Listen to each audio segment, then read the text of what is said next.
ইতিহাসের সবচেয়ে ভয়াবহ যুদ্ধগুলো গোলাবারুদ দিয়ে শুরু হয় না, সেগুলো শুরু হয় একটা গোপন মুচকি হাসি দিয়ে, টেবিলের নিচে হাত মেলানোর মাধ্যমে। আমরা যখন টেলিভিশনের পর্দায় ইরান আর ইসরায়েলের যুদ্ধের দামামা দেখি, তখন আমাদের চোখের আড়ালে অত্যন্ত নীরবে রচিত হচ্ছে পরবর্তী এক মহাপ্রলয়ের মহড়া।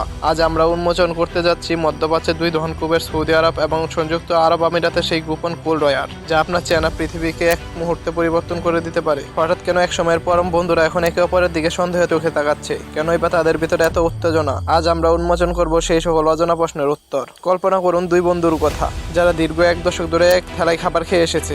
একজনের বিপদে অন্যজন বুক পেতে দিয়েছে। সৌদি আরবের ক্রাউন প্রিন্স এমবিএস এবং আমিরাতের নেতা এমবিজে, তাদের সম্পর্কটা ছিল একটা বড় ভাই আর ছোট ভাইয়ের মতো। শত্রু যখন ছিল ইরান, তখন তারা দুজন একজোট হয়েছিল। কিন্তু 2024-25 সালে এসে যখন ইরান তার নিজের অভ্যন্তরীণ জামলের কারণে কিছুটা শান্ত হয়ে গেল, তখনই শুরু হলো আসল নাটক। দেখা গেল বড় ভাই যখন একটু বেশি শক্তিশালী হতে চাইলেন, ছোট ভাই তখন আর মাথা নোয়াতে রাজি নয়। কিন্তু হঠাৎ কেন অমলিন বন্ধুত্বে ফাটল ধরলো? তবে কি ইরানের ভয়টা ছিল কেবল একজোট থাকার একটা উছিলা মাত্র? শত্রু হারিয়ে গেলে কি বন্ধুরাও শত্রু হয়ে যায়? এই ফাটলের মূল কারণ হলো আঞ্চলিক আধিপত্য। যখন ইরান আর বড় হুমকি হয়ে থাকলো না, তখন সৌদি আরব আর আমিরাত বুঝতে পারলো যে মধ্যপ্রাচ্যের সিংহাসন মাত্র এক। মোহাম্মদ বিন জায়েদ ছিলেন এমবিএস এর শুরু, কিন্তু এমবিএস যখন বড় বড় সংস্কার করে সৌদি আরবকে আধুনিক বিশ্বের কেন্দ্রে নিয়ে আসতে চাইলেন, তখন তিনি আর কারো অধীনে থাকতে রাজি হলেন না। সৌদি আরব আয়তনে বিশাল এবং ইসলামের দুটি পবিত্র স্থানের রক্ষক, তাই তারা চায় পুরো আরব বিশ্বের একক নেতৃত্ব দিতে। অন্যদিকে আমিরাত চায় না কোনো বড় ভাইয়ের ছায়ার থাকতে। তাই এই দুই বিপরীতমুখী উচ্চাকাঙ্ক্ষায় আজ তাদের বন্ধুত্বের রীতি ঘটিয়েছে। লোহিত সাগর বা রেড সি নামটা শুনলেই মনে হয় এক নীল জলরাশি, কিন্তু এই নীল জলের নিচে লুকিয়ে আছে এক ভয়ঙ্কর মরণ কামড়। সংযুক্ত আরব আমিরাতে গত কয়েক বছর ধরে ইয়েমেন থেকে শুরু করে আফ্রিকার সোনালী ল্যান্ড পর্যন্ত বিভিন্ন বন্দর নিজের পকেটে ভরতে শুরু করেছে। তারা যেন এক অদৃশ্য মাকড়সার জাল বুনছে। লোহিত সাগরের প্রবেশ পথে তারা এমন ভাবে বসে আছে যে তাদের অনুমতি ছাড়া যেন একটা মাছিও নড়তে পারে না। কিন্তু তবে কি এই বন্দরগুলোর নিয়ন্ত্রণ এখন আসল যুদ্ধ?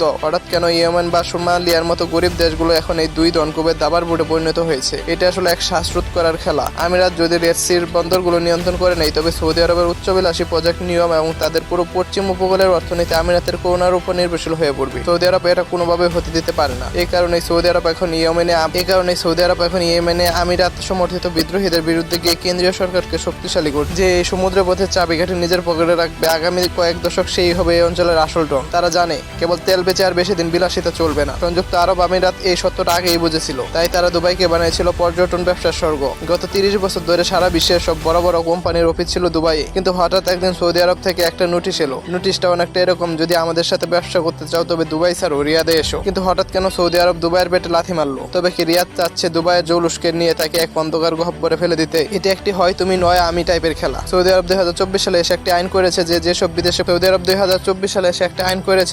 বিদেশি কোম্পানি তাদের হেডকোয়ার্টার রিয়াদে সরাবে না, তারা সৌদি আরবের কোনো বড় প্রজেক্ট। এটি সরাসরি দুবাইয়ের অর্থনীতিতে হামলা। সৌদি আরব এখন নিজস্ব রিয়াদ এয়ার বানাচ্ছে, যা সরাসরি এমিরেটস এবং ইতিহাদকে চ্যালেঞ্জ জানাবে। এই লড়াইয়ের ফলে দুবাই তার এক স্বচ্ছ আধিপত্য হারানোর ভয়ে কাজ। আর সৌদি আরব চাচ্ছে যে কোনো মূল্যে মধ্যপ্রাচ্যের নতুন অর্থনৈতিক রাজধানী হতে। বর্তমান যুগে তলোয়ার বা ট্যাঙ্কের চেয়েও শক্তিশালী হলো কয়েকটা কম্পিউটার চিপ। সংযুক্ত আরব আমিরাত বর্তমানে আমেরিকার সাথে হাত মিলিয়ে সবচেয়ে শক্তিশালী এআই চিপগুলো সংগ্রহ করছে। তারা যেন ডিজিটাল দুনিয়ার এক অদৃশ্য শক্তি হয়ে উঠছে। অন্যদিকে সৌদি আরব যখন দেখলো প্রযুক্তিতে ছোট ভাই এগিয়ে যাচ্ছে, তখন তারা আরেকটা চাল দিল। তারা সরাসরি পাকিস্তানের সাথে হাত মেলালো। তবে কি প্রযুক্তির এই লড়াই এখন পরমাণু বোমার দিকে মোড় নিচ্ছে? হঠাৎ কেন সৌদি আরব পাকিস্তানের সাথে এক ইতিহাসের প্রতিরক্ষা চুক্তি সই করলো? মধ্যপ্রাচ্য এখন দুটি ব্লকেও ভাগ হয়ে যাচ্ছে। একদিকে ইসরায়েল, আমিরাত, আমেরিকা প্রযুক্তির জোট, যারা এআই এবং সাইবার ইন্টেলিজেন্সি আধিপত্য বিস্তার করতে চায়। অন্যদিকে সৌদি আরব এই জোটের বাইরে গিয়ে নিজেদের নিরাপত্তা নিশ্চিত করতে পাকিস্তানের সাথে চুক্তিবদ্ধ হয়েছে। এই চুক্তির মাধ্যমে সৌদি আরব হয়তো পাকিস্তানে পারমাণবিক ছাতা নিতে আশ্রয় পেতে পারে। অর্থাৎ তারা বুঝতে পারছে যে কেবল ফেসবুক বা এআই দিয়ে হবে না,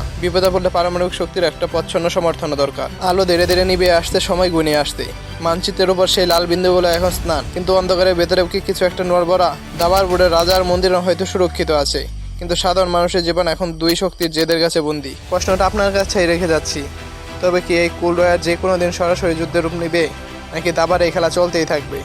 আপনার মতামত আমাদের কমেন্ট বক্সে জানান। সত্যের সন্ধান তারাই পায় যারা প্রশ্ন করতে ভয় পায় না।